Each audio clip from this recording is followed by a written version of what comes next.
19 February 1630 रोजी शिवनेरी किल्ल्यावर झाला. ते एक आदर्श व लोककल्याणकारी राजा होते.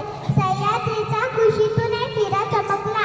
भगवा निळा चंदनाचा शिवनेरीवर प्रगटला. हातात घेऊन तलवार शत्रूवर गरजला.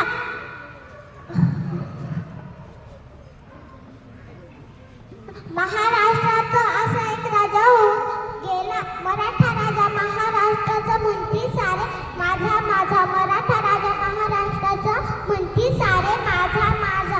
आजही गौरव गीते गाती ओवाळून पंचारती तो फक्त राजा शिव छत्रपती